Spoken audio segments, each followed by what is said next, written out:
Hi friends, এতদিন আমরা দেখছিলাম যে কী করে মেল পার্টটা ডেভেলপ হয়।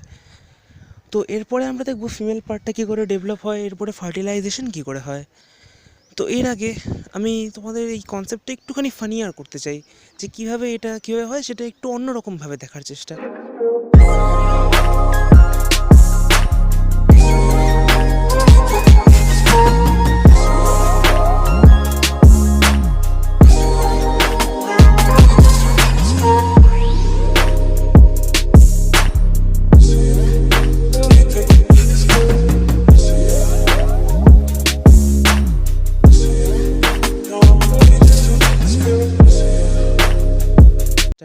তো দেখো, পোলেন গ্রেইন বা পরাগ রেণু যেটা আছে সেটা তো অনেকগুলো ফর্ম হয়, কারণ একটা ফুলে অ্যান্থারও অনেক থাকে।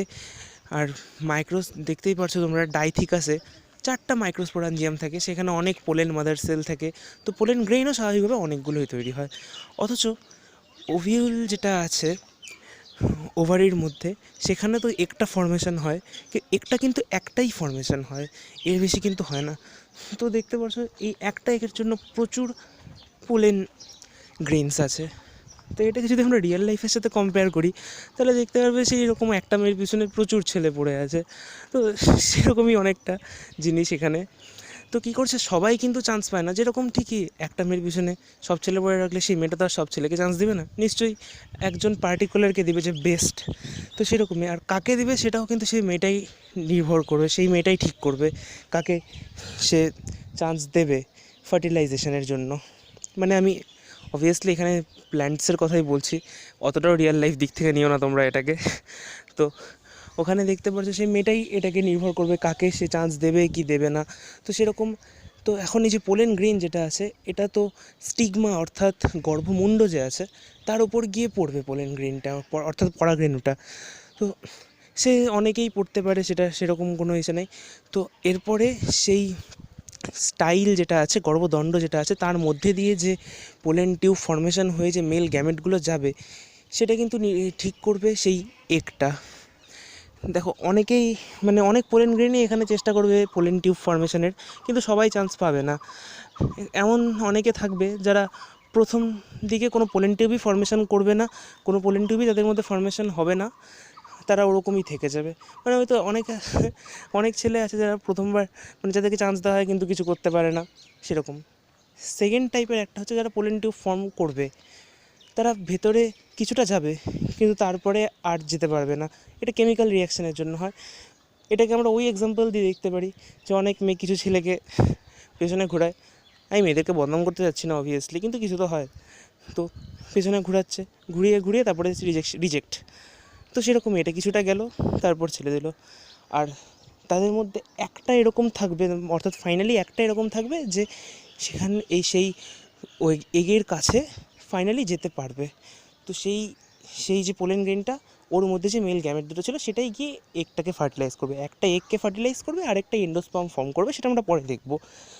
তো তার আগে আমি তোমাদেরকে দেখাতে চাই যে এই যে আমরা যে এতদিন কথা বললাম মেল গ্যামেট নিয়ে, মেল পার্টটা নিয়ে, সেটারই আরও ডিটেলসে, যেটা এন্ট্রান্স তোমাদের জন্য দরকার। তো সেটাই এখন দেখে নেওয়া যাক।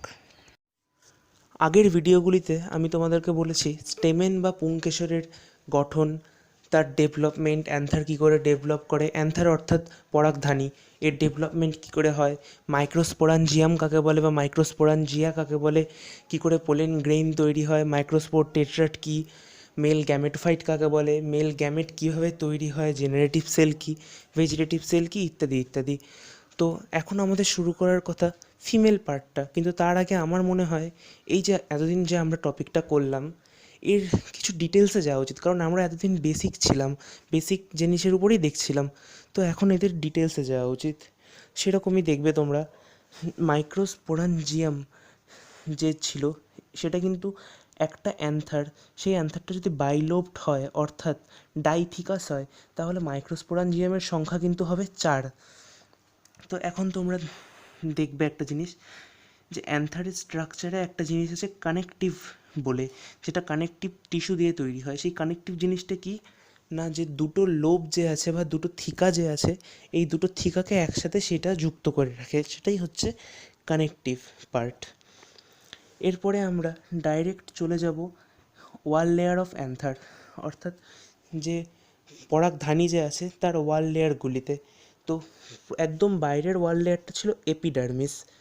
এপিডার্মিস হচ্ছে এটা হলো one layer thick cell layer, যেটা অর্থাৎ ওয়ান লেয়ার থিক মানে এটা হচ্ছে মানে একটা লেয়ার আছে, যে সেই লেয়ারটা হচ্ছে একটা কোষের মতন এর থিকনেস। অর্থাৎ তোমরা সবাই মুক্তার মালা দেখেছো, সেই মুক্তার মালাতে কী থাকে, একটা সুতো, তার মধ্যে মুক্তগুলো ভরা থাকে।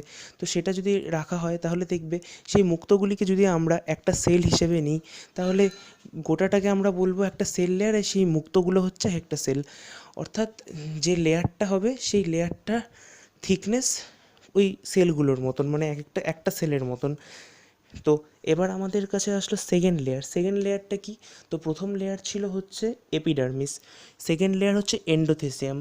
এন্ডোথেসিয়াম হচ্ছে, এটাও কিন্তু জেনারেলি সিঙ্গেল লেয়ার, আর এটা তৈরি হয় সেলুলোজ দিয়ে।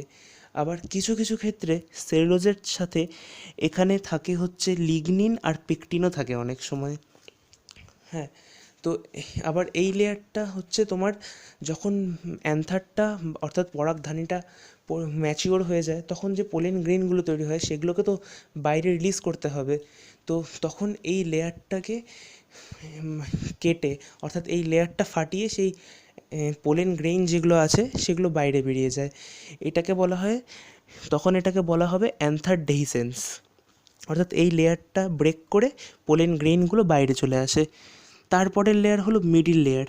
মিডিল লেয়ারটা জেনারেলি 1 থেকে 6টা সেল লেয়ারের মতন থিক থাকে, মানে মোটা থাকে, 1টা থেকে 6টা সেল লেয়ার থাকে এটাতে। আবার এটা কি, যতক্ষণ অ্যান্থার ম্যাচিওর হয়ে যায়, অর্থাৎ অ্যান্থার ম্যাচিওর হয়ে যাওয়ার পরে এই মিডিল লেয়ারটা আর থাকে না, ডিজেনারেট করে যায়। আর লাস্ট লেয়ার হচ্ছে ট্যাপেটাম। এই ট্যাপেটাম হচ্ছে সবথেকে ইম্পর্ট্যান্ট ফাংশন, এটা কিন্তু ইম্পর্ট্যান্ট একটা পয়েন্ট। এই ট্যাপেটামটা কি সবথেকে ইনারমোস্ট লেয়ার, মানে সবথেকে ভেতরের লেয়ার। তারপরে এই ট্যাপেটাম যে আছে, এই ট্যাপেটাল সেলগুলো যে আছে, এগুলো কী কাজে হেল্প করে না, নারিশমেন্ট প্রোভাইড করে, পুষ্টি আর খাদ্যদ্রব্য প্রোভাইড করে। কাদেরকে না, পোলেন মাদার সেলগুলোকে বা পোলেন গ্রেইনগুলোকে এরা খাদ্য প্রদান করে। আবার এরা হচ্ছে দু ধরনের হয়, এক ধরনের হচ্ছে সিক্রিটারি বা গ্ল্যান্ডুলার সেল, আর দ্বিতীয় ধরনের হচ্ছে অ্যামিবয়েড বা পেরিপ্লাজমোডিয়াল সেল। এই সিক্রিটারি সেলের কাজ কি না, যেখানে আছে সেই জায়গায় এরা ফিক্সড থাকে, ওই পোলেন মাদার সেল বা মাইক্রোস্পোর মাদার সেল ডিজেনারেট করা পর্যন্ত, মানে ডিজেনারেট না, এরা যতক্ষণ না রিলিজ হয়, যতক্ষণ না পোলেন গ্রেইন তৈরি করে, ততক্ষণ এরা ওখানেই থাকে। আর এদের পোলেন গ্রেইন রিলিজ হয়ে যাওয়ার পরে এরা ডিজেনারেট করে যায়। আর যে সেকেন্ড টাইপের যে ট্যাপেটাম সেল থাকে, সেটা হচ্ছে অ্যামিবয়েড বা পেরিপ্লাজমোডিয়াল সেল। এই পেরিপ্লাজমোডিয়াল সেলের কাজ কি, এরা হচ্ছে সেলগুলো ব্রেক করে গিয়ে এদের ভেতরে যে প্রোটোপ্লাজম কন্টেন্ট যেটা থাকে, সেটা এরা ওই পোলেন মাদার সেল বা মাইক্রোস্পোর মাদার সেলকে দিয়ে দেয়। এরা ওটা নিয়ে তৈরি করে, এরা ওটার থেকেই নারিশমেন্ট পায়। এবার তোমরা দেখবে যে ওই যে পোলেন মাদার সেল বা মাইক্রোস্পোর মাদার সেল যে ছিল, ওখান থেকে যে মাইক্রোস্পোর টেট্রাট ফর্মেশন হয়, মানে 4টা সেল একসাথে থাকে। তো এই 4টা সেল যখন একসাথে থাকে, এরা একটা অ্যারেঞ্জমেন্ট ফলো করে, মানে প্যাকেজিং ফলো করে, কীভাবে এরা সজ্জিত থাকবে, সেটা 5 ধরনের হয়। তো প্রথমটা হচ্ছে টেট্রাহাইড্রাল, যার সাথে তোমরা সকলেই পরিচিত। টেট্রাহাইড্রাল শেপ কীরকম করে হয়, প্রত্যেকটা সেলের মাঝখানে 109 ডিগ্রির একটা গ্যাপ থাকবে। তো সামনের থেকে দেখতে গেলে আমাদের জেনারেলি 3টা চোখে পড়ে, আর আরেকটা হচ্ছে তার ঠিক পেছন দিকে থাকে। এটা গেল টেট্রাহাইড্রাল। এরপরে আসবে আইসোবাইল্যাটারাল হচ্ছে উপরে 2টা সেল, তার ঠিক নিচে 2টা সেল থাকবে, আইসোবাইল্যাটারাল। এরপরে এরপরে যে টাইপটা আসে সেটা হচ্ছে টি শেপটা কীরকম, উপরে 2টা থাকবে, সেই 2টার যে জয়েনিং পয়েন্ট সেই বরাবর নিচে একটা এবং তার ঠিক নিচে একটা, যেরকম টি তো তোমরা চেনো কীরকম, সেই টি বরাবর যদি আমরা এর যে হেডটা, সেই হেডে যদি 2টা রাখি, আর নিচের যে লম্বা লাইনটা, সেই লম্বা লাইনে 2টা সেল, সেরকম হচ্ছে টি শেপড। এবার আরেকটা হচ্ছে লিনিয়ার হচ্ছে 4টে সেলই একে অপরের নিচে থাকবে, মানে প্রথমে একটা, তার নিচে একটা, তার নিচে একটা, ঠিক তার নিচে আরেকটা, এরকম সেল। আরেকটা টাইপ হচ্ছে ডিকাসেট টাইপ কি, ওপরে 2টা সেল গেল, তার নিচে ঠিক আরেকটা সেল, এবং সেই নিচের সেলটার ঠিক পিছনে আরেকটা টাইপের সেল। এগুলো হচ্ছে মাইক্রোস্পোর টেট্রাডের অ্যারেঞ্জমেন্ট গেল। একটা জিনিস আমি তোমাদেরকে আবার বলতে চাই, এই যে ট্যাপেটাম সেল যেটা আছে, এই ট্যাপেটাম সেলে এক ধরনের স্ট্রাকচার পাওয়া যায়, সেটা এক ধরনের বডি পাওয়া যায়, সেটা হচ্ছে ইউবিস বডি। এটার কাজ কি না, ইউবিস বডিটা হচ্ছে এই যে অ্যান্থারের যে ওয়াল লেয়ার, অর্থাৎ পরাগধানীর যে ওয়াল লেয়ারগুলো, এটার এদের ওরিয়েন্টেশন মানে অলঙ্করণে সাহায্য করে। আর একটা এর কাজ হচ্ছে, এরা হচ্ছে স্পোরোপোলেনিন সিক্রিট করে, স্পোরোপোলেনিন ক্ষরণ করে, যেটা হচ্ছে দেখবে পোলেন গ্রেইন যে আছে তার এক্সাইনের মেন কম্পোনেন্ট। সেই স্পোরোপোলেনিন এই এই ট্যাপেটাম সেলের যে ইউবিস বডি আছে সেটা সিক্রিট করে, অর্থাৎ ইউবিস বডি এই স্পোরোপোলেনিন তৈরিতে সাহায্য করে। এবার তোমরা জানো যে একটা পোলেন গ্রেইন যে আছে বা পরাগ রেণু যে আছে, এর দুটো কভারিং থাকে, একটা হচ্ছে ইনটাইন, একটা হচ্ছে এক্সাইন। এক্সাইনটা হচ্ছে মোটা, অর্থাৎ থিক আর স্মুথ, এটা হচ্ছে এক্সাইন। আর এক্সাইন তৈরিতে হয় স্পোরোপোলেনিন দিয়ে, যেটা আগেই বলেছি। এই স্পোরোপোলেনিনটা তোমরা জানো যে সবথেকে highly resistant chemical and biological highly, অর্থাৎ সবথেকে রেজিস্ট্যান্ট প্রপার্টি এটার বেশি। এর জন্যই আমরা পোলেন গ্রেইন যে আছে সেটা ফসিলের মধ্যে, জীবাশ্মর মধ্যে বছরের পর বছর ধরে ওরকমই থেকে যায়, আমরা জীবাশ্ম রূপে সেটাকে পেয়ে থাকি। এখন এই যে এক্সাইন লেয়ার যে আছে, এটাকে দুটো পার্টে ভাগ করা যায়। একটা হচ্ছে একট এক্সাইন, আর ভেতরের পার্টটা হচ্ছে এন্ড এক্সাইন। একট এক্সাইন বাইরের পার্ট আর এন্ড এক্সাইন ভেতরের পার্ট। এবার এই একট এক্সাইন যেটা আছে, অর্থাৎ বাইরের যে পার্টটা আছে, সেটাকে আবার তিনটা পার্টে ডিভাইড করা যায়। একদম ভেতরের পার্ট, অর্থাৎ যেটা এন্ড এক্সাইনের সাথে যুক্ত থাকে, সেই লেয়ারটা হচ্ছে কন্টিনিউয়াস লেয়ার, এটাকে বলা হয় ফুট লেয়ার। ঠিক এর বাইরে থাকে ডিসকন্টিনিউয়াস একটা লেয়ার, যেটাকে ব্যাকুলেট লেয়ার বলে, এবং তার একদম বাইরে থাকে হচ্ছে আরেকটা ডিসকন্টিনিউয়াস লেয়ার, সেটা হচ্ছে টেকটাম। টার্মটা মনে রাখবে, টেকটাম, ট্যাপেটাম কিন্তু না। এই যে টেকটাম লেয়ারটা আছে, এটাই ইন্ডিকেট করে যে ওই পোলেন গ্রেইনটা কোন ফ্যামিলি থেকে বিলং করে, কোন জেনাস থেকে বিলং করে, কোন স্পিসিস থেকে বিলং করে, সেটাই টেকটাম লেয়ারটাই ইন্ডিকেট করে। এবার এই এক্সাইন যে লেয়ারটা আছে, এর ওপরে একটা হলদে আঠালো একটা পদার্থের কভার থাকে, যেটাকে বলা হয় পোলেন কিট। এই পোলেন কিটটা হচ্ছে তোমার ট্যাপেটাল সেল থেকে খরিত হয়, ট্যাপেটাল সেল অর্থাৎ ট্যাপেটাম থেকে। এর মেন কম্পোনেন্ট হচ্ছে লিপিড, অর্থাৎ ফ্যাট আর ক্যারোটিনয়েড।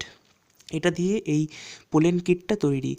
তো এটার কী কাজ না, যখন যেগুলো পতঙ্গ পরাগী ফুল, তো সেই ধরো আমরা মৌমাছির এক্সাম্পলই ধরে নিলাম। তো মৌমাছিটা যখন আসে, তো যখন এটা আঠালো হওয়ায়, এর পোলেন কিটটা যে আঠালো, এর জন্য হচ্ছে পরাগ রেণু যেটা আছে ওটা সেই পতঙ্গের গায়ে লেগে যায়। এভাবে পরাগযোগের মানে অন্য ফুলের ক্ষেত্রে সেই পরাগ রেণুটাকে ওরা বাহিত করে নিয়ে যায়, এর ফলে পরাগযোগে সুবিধা হয়। আর তোমরা তো জানো ইনটাইন কী দিয়ে তৈরি। ইনটাইন তৈরি হলো সেলুলোজ আর পেকটিন দিয়ে। এবার তোমরা একটা দেখবে, যখন ওই এক্সাইনটা কি কন্টিনিউয়াস লেয়ার তো না, এক্সাইন হচ্ছে ডিসকন্টিনিউয়াস লেয়ার। তো মাঝখানে এটার গ্যাপ থাকে। সেই গ্যাপটা যখন গোলাকার হয়, তখন সেটাকে বলা হয় জার্ম পোর। আর এই গ্যাপটা যখন গোলাকার না হয়ে ইলংগেটেড হয়, তখন সেটাকে বলা হয় জার্ম ফারো। আরেকটা জিনিস তোমরা মনে রাখবে, এই যে পরাগ রেণু যে আছে, এর অধ্যয়নকে বলা হয় প্যালিনোলজি, মানে স্টাডি অফ পোলেন, সেটা হলো প্যালিনোলজি।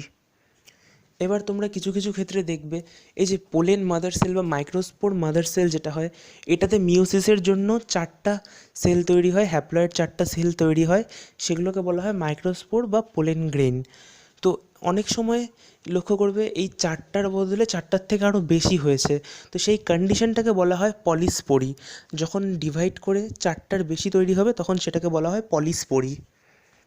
এবার তোমরা দেখবে যে পোলেন গ্রেইনের যে নিউক্লিয়াসটা, সেটা ডিভাইড করে দুটা জিনিস তৈরি করছিল। একটা হচ্ছে টিউব নিউক্লিয়াস বা ভেজিটেটিভ নিউক্লিয়াস, আর দ্বিতীয়টা হচ্ছে জেনারেটিভ সেল।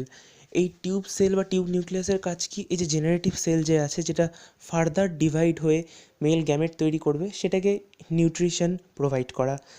তো তো এখন তোমরা দেখবে যে ম্যাক্সিমাম কেসে, অর্থাৎ 60% অ্যাঞ্জিওস্পার্মের ক্ষেত্রে এই জেনারেটিভ সেলটা ডিভাইড প্রথমে হয় না।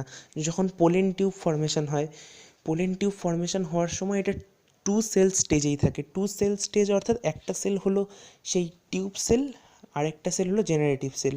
আর বাকি 40% কেসে এই পোলেন টিউবটা থ্রি সেল স্টেজে দেখা যায়, অর্থাৎ টিউব সেল থাকে, তার সাথে সাথে দুটো মেল গ্যামেটও থাকে। এরপর নেক্সট ভিডিওতে আমরা ডিসকাস করব কী করে ফিমেল পার্টটা ডেভেলপ করছে সেটা নিয়ে। ধন্যবাদ।